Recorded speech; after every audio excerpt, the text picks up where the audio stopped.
30 ಜಿಲ್ಲೆಗಳಿದಾವೆ. ಅದ್ರಾಗೆಲ್ಲ ಒಂದೊಂದು ಭಾಗ ಮಾಡಿ ಒಂದೊಂದು ಸೀಮಿತವಾಗಿ ಹೇಳಿರ್ತಾರೆ, ಜನರಲ್ ಆಗಿ ಹೇಳಿರ್ತಾರೆ ಚಿತ್ರದುರ್ಗದಲ್ಲಿ ಈ ತರ ಮಣ್ಣಿದೆ ಹಿಂಗಿದೆ ಅಂತ. ಆದ್ರೆ ನಾವು ಚಿತ್ರದುರ್ಗದಲ್ಲಿ ಚಳ್ಳಕೆರೆ ರೀಜನ್ನೇ ಬೇರೆ, ನೀವು ಚಿತ್ರದುರ್ಗಕ್ಕೆ ಬಂದ್ರೆ ಬೇರೆ, ಹಿರಿಯೂರಿಗೆ ಬಂದ್ರೆ ಬೇರೆ. ಹಂಗಾಗಿ ವಸ್ತುರಿಗೆ ಹೋದ್ರೆ ಇನ್ನೊಂದ್ ತರ ಇರ್ತದೆ ಅಲ್ವರಾ. ಸೊ ನಾವು ಅದನ್ನ ಜನರಲ್ಲ ಮಾಡಕ್ಕಾಗಲ್ಲ, ನಾವು ಮಾಡ್ಬೋದು.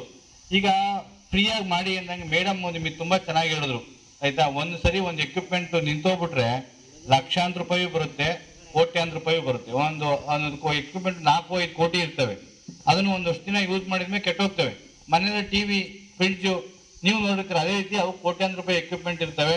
ಅವಕ್ಕೆಲ್ಲ ಎಲ್ಲಾನು ಫ್ರೀಯಾಗಿ ಮಾಡೋಕ್ಕಾಗಲ್ಲ. ನಾನು ಇನ್ನೂ ಒಂದು ವಿಚಾರ ಕೇಳಕ್ಕೆ ಇಷ್ಟಪಡ್ತೀನಿ. ಭಾರತದಲ್ಲಿ ನೀವೆಲ್ಲ ಖುಷಿ ಪಡಬೇಕು, ಎಲ್ಲ ಡಾಕ್ಟರ್ಗಳು ಎಲ್ಲ ಇರೋಲ್ಲ ಇಲ್ಲಿ, ಇವರೆಲ್ಲ ನಿಮ್ಮ ಹತ್ರಕ್ಕೆ ಬಂದು ನಾಲೆಜ್ ಕೊಡೋಕ್ಕೆ ಖುಷಿಯಾಗಿ ಕೇಳ್ತಾ ಇದ್ದಾರೆ. ಬಟ್ ನೀವು ಎಷ್ಟೋ ದೇಶಗಳು ಹೋಗಿ ಈ ತರ ಯಾರು ಬರಲ್ಲ. ನಮ್ಮ ಮೆಡಿಕಲ್ ಡಾಕ್ಟರ್ಗಳು ಬರ್ತಾರೆ.